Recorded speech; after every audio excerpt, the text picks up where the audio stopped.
აღლუმის საზემო მსვლელობაში პირველად მონაწილეობს მუხლუხოებიანი ქვეით და საბრძოლო მანქანა ლაზიკა, უპილოტო საჰაერო სისტემა და ზალპური ცეცხლის რეაქტიული სისტემა. აღნიშნული სამხედრო ტექნიკა დამზადებულია საქართველოში. მისმა ავტორებმა საერთაშორისო სამხედრო ინდუსტრიაში დაგროვილი გამოცდილება გაითვალისწინეს. ქართული წარმოების შეერაღება თავდაცვის სამინისტროს დაქვემდებარებაში მყოფ სახელმწიფო სამხედრო სამეცნიერო ტექნიკური ცენტრის დელტას ბაზაზე შეიქმნა. მე შევეცდები ტექნიკის მსვლელობასთან ერთად მოკლედ მოგახსენოთ შეიარაღებული ტექნიკის მახასიათებლები. ტექნიკის მსვლელობა იწყება საქართველოში წარმოებული მუხლუხოებიანი ქვეით და საბრძოლო მანქანით ლაზიკა. ლაზიკა დამზადებულია საქართველოში. ლაზიკა არის მუხლუხოებიანი ქვეით და საბრძოლო მანქანა, რომლის ჯავშანიც კომბინირებულია და უზრუნველყოფს დაცვას 14.5 მმ-იანი კალიბრის ჯავშანგამტანი ტყვიებისაგან. ლაზიკას აქვს შეერაღებული დისტანციურად მართვის მოდული, აღჭურვილია ცეცხლის მართვის სისტემით, რომელზეც დამონტაჟებულია 23 მმ-იანი კალიბრის ქვემეხი და 7.62 მმ კალიბრის ტყვიამქვევი. მანქანა აღჭურვილია სადღეღამისო და თერმული ხედვის კამერებით. უზრუნველყოფს მანქანის შიგნიდან დისტანციურად სამიზნის აღმოჩენას, იდენტიფიკაციას და ცეცხლის მართვას ნებისმიერ მეტეოროლოგიურ პირობებში.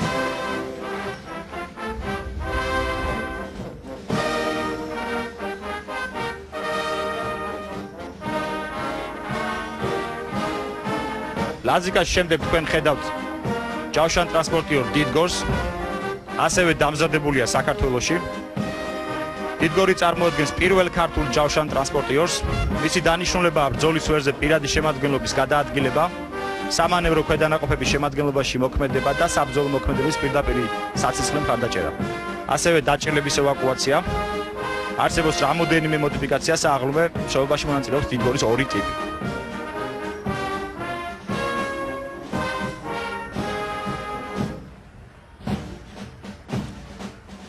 ჯავშან ტრანსპორტიორი დიდგორის დიზაინის ავტორია ცნობილი საავტომობილო დიზაინერი ზვიად ციკოლია.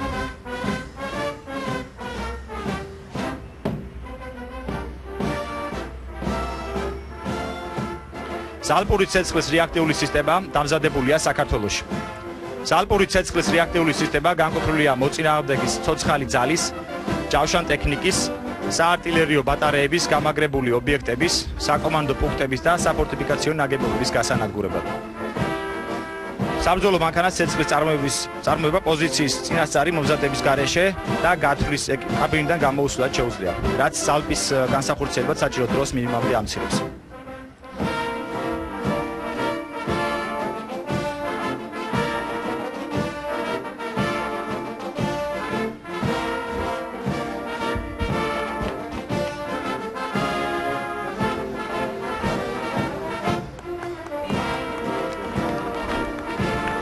ტრიბუნასთან ჩაივლის დიდგორის 3, ასევე დამზადებულია საქართველოში.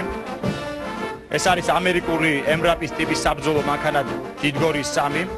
მისი დანიშნულებაა პირადი შემადგენლობის გადაყვანა და გადარჩენის უზრუნველყოფა ბრძოლის ვერზე. ასევე მოულოდნელი თავდასხმის დროს ეკიპაჟის იცავს თვითნაკეთი ნაღმების საფეთქებისაგან.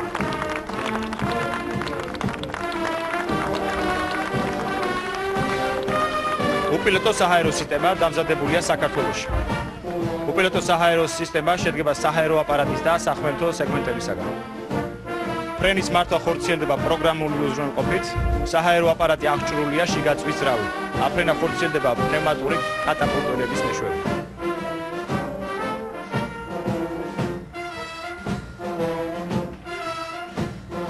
120 მმ-იანი ნაღვთქორწნი დამზადებულია ასევე საქართველოში. ნაღვთქორწნის დანიშნულება მოწინააღმდეგის ღიად განლაგებული და ჩასანგრებული პირადი შემადგენლობის, ასევე მსუბუქად შეჯავშული საავტომობილო და ჯავშან ტექნიკის დაზიანება განაპირობებს. ზუსტად ამ ნაღვთქორწნს ხედავთ კადრში.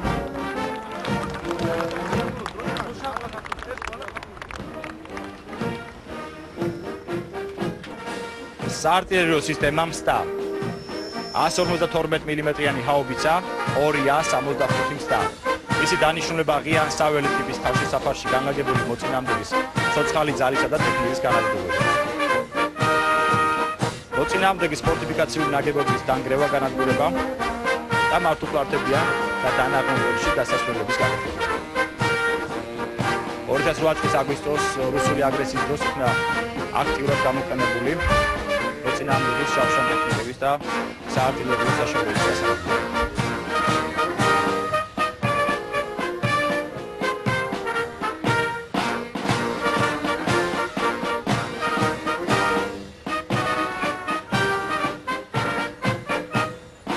ახასიათებლების სწორის მანძილი აქვს 2700 მეტრი. ამერის ტიპის შეჯაშული მრავალფუნქციონალური მანქანა მოდელი HMMWB M1151 მაღალი მობილურობის მრავალდანიშნულებიანი ბორბლებიანი ტრანსპორტი M1151 მოდელი არმიის მძიმედ შეჯაშული მისი დანიშნულება პირადი შემადგენლობის გადაყვანა ბრძოლის ველზე შესაძლებელია გამოყენებული იქნას როგორც სადაზვერო მანქანა ესკორტისა და კონვეიერებისათვის არსებობს 15-ზე მეტი მოდიფიკაცია. თქვენ ახლა კადრში ხედავთ საარტილერიო სისტემა გეოცინც 152 მმ-იანი ჰაუბიცა 2A-36 გეოცინი.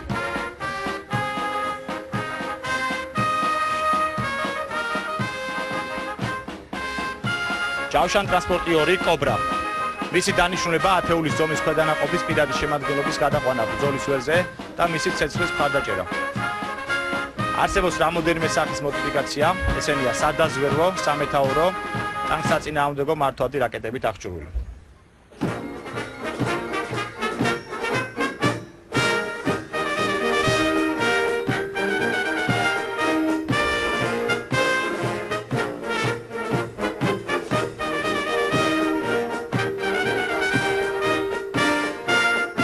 ჯავშან ტრანსპორტი 2 გულფი.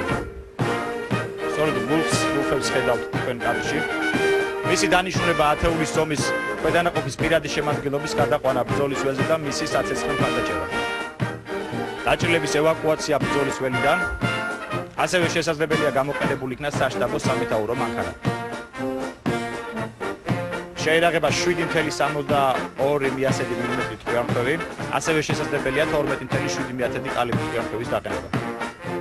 ეკიპაჟი 2 სამხედრო მოსამსახურე, დესანტი 7 სამხედრო მოსამსახურე. გამოირჩევა გადაადგილების მაღალი მობილურობით და მანევრირებით.